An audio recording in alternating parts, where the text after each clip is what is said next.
San Francisco, April 25th, 1945. The place selected by history to be the scene of the great adventure of our times. The attempt by men and women of freedom-loving nations to create a plan for world peace.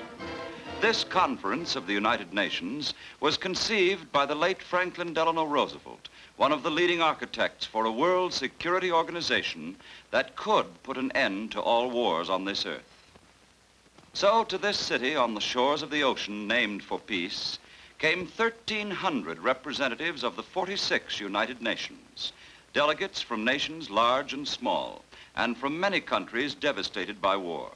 They came from near and far, from cultures ancient and modern. Through press and camera, men and women, soldiers and civilians the world over followed this meeting of the nations, praying for its success. The newsreel cameras were the eyes of the world, recording this historic endeavor. Batteries of motion picture lights, such as are used in Hollywood, made it possible to photograph the meetings of the delegates. Press conferences were held by many delegations to give the correspondents permissible information and background material. Here, Dr. T.V. Soong, acting premier of the Chinese Republic, replies to questions put to him by well-known journalists, representing the millions who could not be present. And here, American Secretary of State Edward Stettinius, Jr. discusses problems of the conference, helping the press to understand the complexities of the delegates' daily business. The plenary sessions were held in San Francisco's War Memorial Opera House, dedicated to its sons who gave their lives to the cause of freedom during the First World War. The men and women with plans for world peace were in their places. The first day's session began when Mr. Stettinius took his place on the speaker's platform.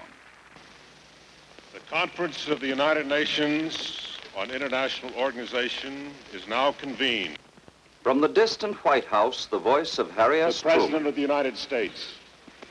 At no time in history has there been a more important conference or a more necessary meeting than this one in San Francisco. You members of this conference are to be the architects of a better world. In your hands rests our future. If we do not want to die together in war, we must learn to live together in peace. Finally, Mr. Stettinius, quoting Franklin Roosevelt, through whom America spoke when he said, "We must and we shall fulfill the purpose for which we have come together."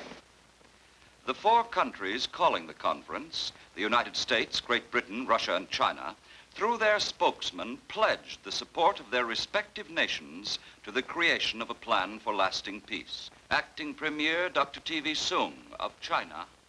At the very inception of the idea of the United Nations, President Chiang Kai-shek advocated the early setting up of an Executive Council of the United Nations.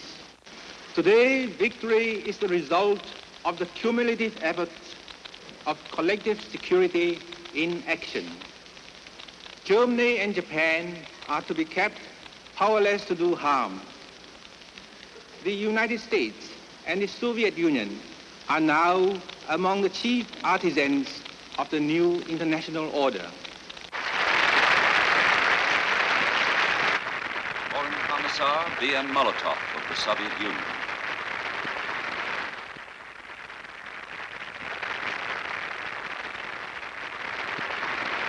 По поручению правительства Союза Советских Социалистических Республик я в первых же словах I should like to assure the conference that my country is devoted to the cause of setting up an organization to protect the peace. I wish you to know that the Soviet Union can be relied upon to protect the peace.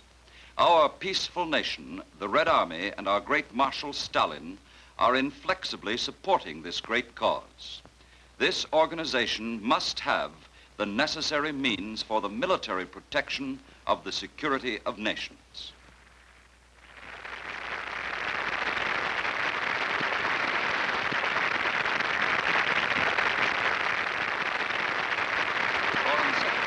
Anthony Eden of Great Britain.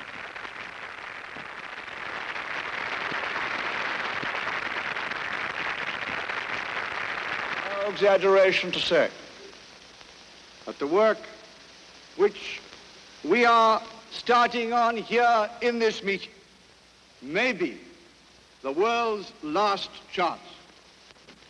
Let me say how emphatically I agree with your words of a short while ago. Let us not, at this session, attempt too much. If we can now draw up a charter within the framework of our principles, the details can then be left to be filled in the light of experience. We cannot afford to delay. This conference bears heavy responsibilities. It has also splendid opportunities. Let it seize them now. Let us do it with courage, modesty, and dispatch. Let us do it now.